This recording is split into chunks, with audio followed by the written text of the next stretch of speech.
आप देख रहे हैं रियल न्यूज।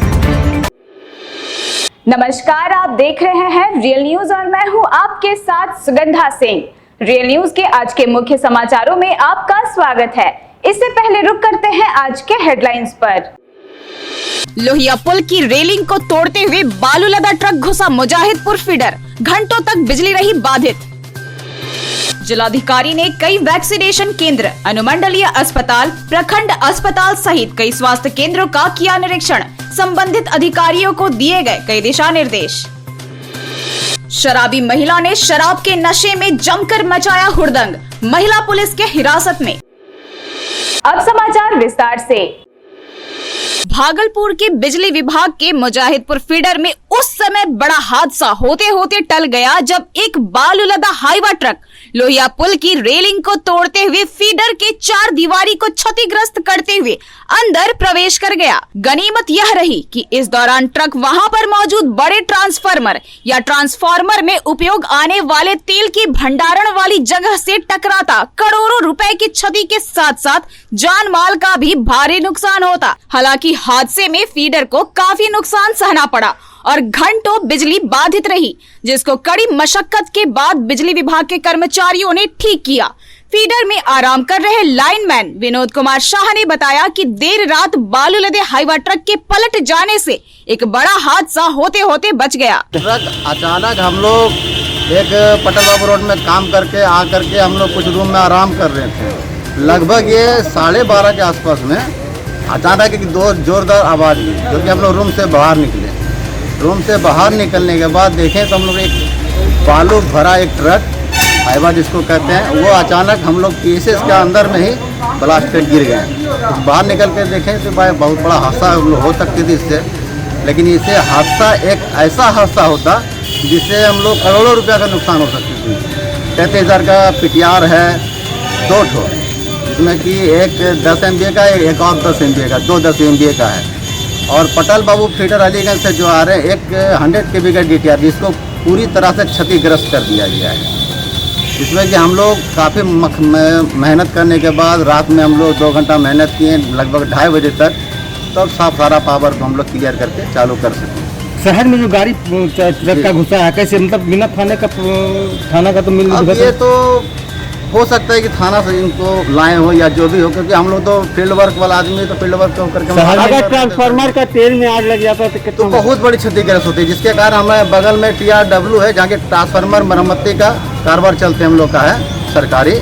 उसमें अगर आग लगे तो काफ़ी करोड़ों का संपत्ति जल के खार होती है। काफ़ी नुकसान होने के बाद मतलब कि जाय माल क्षतिग्रस्त काफ़ी हो चुका रहता है, मतलब कि आदमी का भी क्षतिग्रस्त हो जाता है। क्या इस दुर्घटना में किसी व्यक्ति के घायल होने? हमारा नाम विनोद कुमार शाह है। भागलपुर जिलाधिकारी सुब्रत कुमार सेन ने जिला के कहलगांव अंतर्गत कई वैक्सीनेशन सेंटर, अनुमंडलीय अस्पताल, प्रखंड अस्पताल सहित कई स्वास्थ्य केंद्रों का निरीक्षण किया, जहां वैक्सीनेशन सेंटर पर कई जायजा लिए गए, जैसे वहां अच्छे ढंग से सभी उम्र के लोगों का, जैसे 45 से ऊपर उम्र वाले लोगों का, 18 से 45 उम्र वाले लोगों का टीकाकरण सुचारू रूप से हो रहा है कि नहीं। इस दौरान जिलाधिकारी ने लोगों से जागरूक होकर वैक्सीनेशन कराने की अपील की तथा अफवाह पर ध्यान न देने की बात कही। जिलाधिकारी सुब्रत कुमार सेन ने कई केंद्रों का निरीक्षण किया। उनके साथ सिविल सर्जन भागलपुर सहित अन्य अधिकारी भी उनके साथ चल रहे थे। अनुमंडलीय अस्पताल कहलगांव भी गए, वहां कुछ देर रुककर अस्पताल की व्यवस्था का निरीक्षण भी किया, साथ ही आने वाले 3rd फेज की तैयारी का भी जायजा लिया। साथ ही जिलाधिकारी ने कहा कि भगवान न करे कि 3rd फेज आए, फिर भी छोटे छोटे प्रखंड अस्पताल में भी कम से कम 20 बेड की व्यवस्था, ऑक्सीजन, वेंटिलेटर, जंबो गैस व्यवस्था संबंधित सभी उपकरण, दवाई आदि की व्यवस्था पहले से ही कर दी गई है। पंचायत लेवल पर भी व्यवस्था की जाएगी, जो कि किसी भी प्रकार की कोई परेशानी हो तो अविलंब उपचार हो जाए, कहीं जाना नहीं पड़े। 3rd फेज के बचाव के लिए इस तरह से गांव-गांव में चिकित्सा व्यवस्था दुरुस्त किया जा रहा है। जो हम लोगों का अनुमंडलीय अस्पताल है, रेफरल अस्पताल हो या CSC हो, तो अगर मान लीजिए कि फिर परिस्थिति खराब होती है, कोविड का जैसा सुनने में आ रहा है, वैसे कोई कंफर्म नहीं कर सकता इस चीज़ को, लेकिन अगर तीसरा वेव अगर आता है तो उसके लिए इस बार हम लोगों की तैयारी है कि हम लोग जो पहले DCSC की व्यवस्था सदर अस्पताल में और अनुमंडलीय अस्पतालों में हम लोग करते थे, उसको हम लोग रेफरल और नीचे CSC तक लेकर के जाएं। सारे CSC में हम लोग ये व्यवस्था कर रहे हैं कि 10 से 15 बेड का आइसोलेशन वार्ड ऑक्सीजन सप्लाई के साथ बड़े जंबो सिलेंडर की हम लोग खरीद करवा रहे हैं, जो 15वें वित्त आयोग का पैसा मिला है।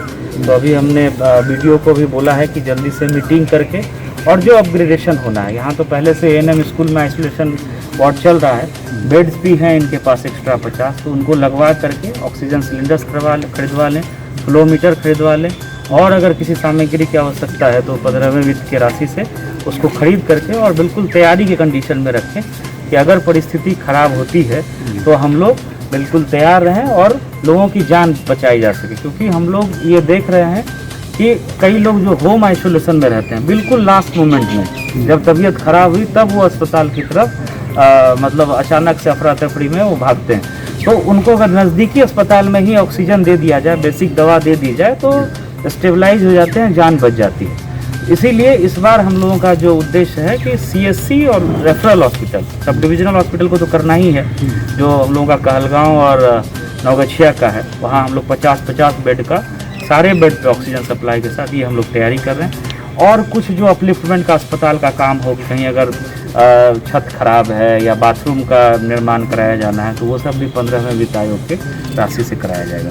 तो इसी के लिए आज हम लोग आए हैं। और दूसरा है वैक्सीनेशन को लेकर के, तो 18 से 44 साल के लोगों में तो काफ़ी उत्साह है, उसमें जैसे जैसे हम लोगों को वैक्सीन मिल रहा है, लोगों को काफ़ी संख्या में हम लोग वैक्सीनेट करा रहे हैं।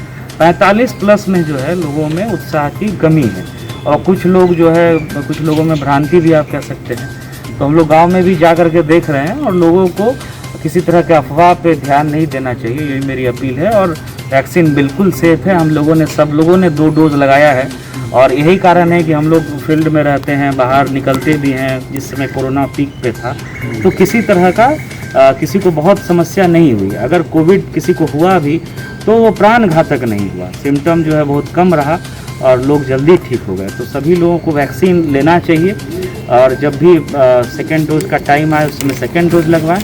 लेकिन फर्स्ट डोज जिन लोगों ने नहीं लिया है उनसे मेरी अपील होगी कि अगर वो 45 साल से उम्र के ज़्यादा लोग हैं तो वो निश्चित रूप से अपने नज़दीकी केंद्र पर जाकर के वैक्सीनेट करवाएं। और अब गाड़ियां भी घूम रही है गांव में, जो हम लोगों का टीका एक्सप्रेस है वो घूम रहा है, वो गाड़ियां भी गांव में आपके बिल्कुल घर के पास जा रहा है।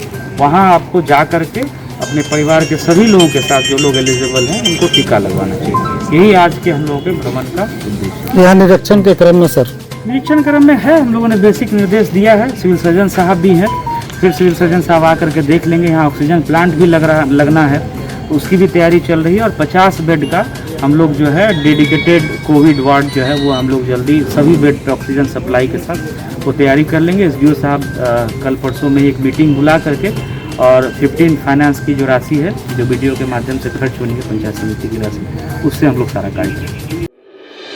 एक तरफ बिहार सरकार पूरे प्रदेश में कड़ाई से शराबबंदी कानून लगाए जाने की बात जोर शोर से करती है और इसको लागू करने के लिए कड़े कानून भी बनाती है, बावजूद इसके धड़ल्ले से पूरे प्रदेश में शराबबंदी कानून की धज्जियां लगातार उड़ती दिख रही है। आपने पुरुष शराबी तो बहुत ही देखे होंगे, लेकिन आज हम सड़क पर तांडव कर रही एक महिला शराबी से रूबरू करा रहे हैं। महिला इशाकचक थाना क्षेत्र के पासी टोला के समीप बीच सड़क पर घंटों हंगामा करती रही। फिर जब नशा का सुरूर सर पर चढ़ा तो महिला सड़क के किनारे बेसुध होकर सो गई। बाद में इशाकचक थाना पुलिस ने महिला को अपने हिरासत में लेकर अल्कोहल जांच के लिए भेज दिया। पुलिस हिरासत में लिए गए महिला ने अपना नाम सपना देवी बताया है और उसने कहा कि इशाकचक थाना क्षेत्र के कई मोहल्लों में शराब कारोबारियों के द्वारा शराब बेचा जाता है और वह बिना शराब के जी नहीं सकती है। हकीकत है ना, शराब ना पिएगा तो हम गंदगी ना करेंगे। हाँ तो शराब पिए थे, शराब पिए हैं। कितना? चल भैया ना 10 का 10 का कहाँ खरीदे थे? रोड से हम बेचे थे भैया। क्या नाम हुआ? सपना देवी। घर कहाँ है? घर कहाँ है? कहूँ न घर। कब से? तो अभी आप देख रहे थे रियल न्यूज में आज के मुख्य समाचारों को। इसी तरह बने रहे और देखते रहे रियल न्यूज। अगर आपको हमारा यह वीडियो पसंद आया तो हमारे रियल न्यूज के यूट्यूब चैनल को like, share, comment and subscribe करें। साथ ही हमारे रियल न्यूज के फेसबुक पेज को भी फॉलो करना ना भूलें। धन्यवाद।